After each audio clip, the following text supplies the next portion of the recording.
आज दिनांक 7 जानेवारी 2026 नवीन वर्षाचं काहीतरी नवीन करायला पाहिजे याच उद्देशाने आपण जे पुसद शहरातील विविध शासकीय कार्यालय या ठिकाणी भेट देत आहे आणि काहीतरी नवीन करण्याच्या उद्देशाने त्या ठिकाणी कोणत्या उपाययोजना व्हायला पाहिजे, त्या ठिकाणी कोणत्या गडबडी आहे, खरंच भ्रष्टाचार त्या ठिकाणी होतो का, अशा बऱ्याच जे विषय आहे ते मांडण्याकरिता समोर आणण्याकरिता आपण आलो आहे। आज आपण आलो आहे जिल्हा परिषद बांधकाम उपविभाग पुसद या कार्यालयामध्ये शासकीय वेळेमध्ये जेवणाच्या बेलच्या आधी।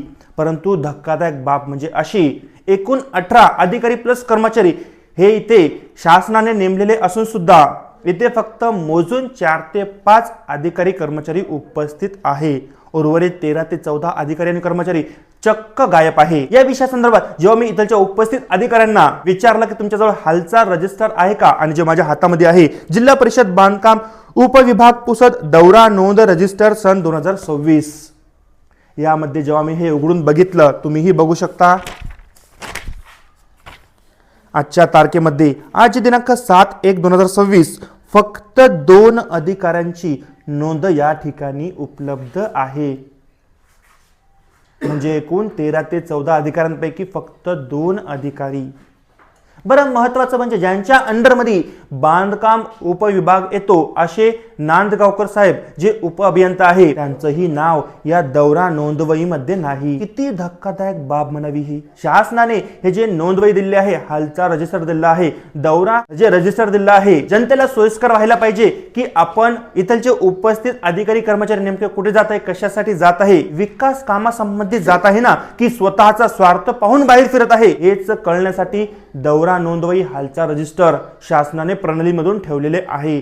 परंतु पुसद शहरामध्ये शासकीय प्रणालीवर लाथ मारण्याचं काम इथलच्या अधिकारी कर्मचाऱ्यांमार्फत केल्या जात आहे। महत्त्वाचं म्हणजे ऑफिसचे बॉस नांदगावकर साहेब यांच्या मार्फतच शासकीय नियमाला पायमल्ली केल्याचा प्रकार उघडकीस आलेला आहे। मी माननीय जिल्हाधिकारी साहेब यांनाही विनंती करतो की तुम्ही स्वतः डोळ्याने बघा की या ठिकाणी किती जणांनी सह्या केलेल्या आहे, किती जणांनी नाही।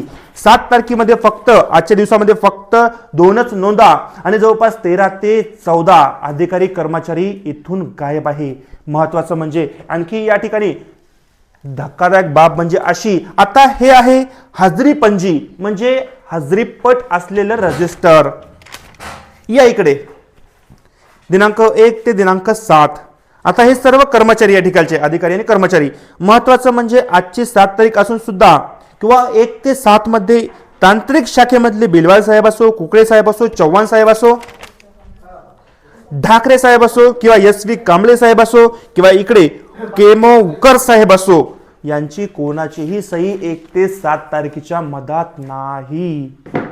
मग नेमका शासकीय नियम या ऑफिसला लागू होतो की नाही हाच प्रश्न या ठिकाणी उपस्थित होतो। महत्वाचं म्हणजे इथे एक बोलू इच्छितो मी, जर इथलचे वरिष्ठ बॉसच शासकीय नियमाची पायमल्ली करत असेल तर कर्मचारी तर पायमल्ली करणारच ना। मी ज्याप्रमाणे म्हटलं, जिल्हाधिकारी साहेब असो, माननीय मुख्यमंत्री साहेब असो, माननीय उपमुख्यमंत्री साहेब असो आणि आपल्या पुसद शहरामधले राज्यमंत्री इंद्रनील नाईक साहेब असो, यांनी या विषयाकडे गांभीर्याने लक्ष द्या।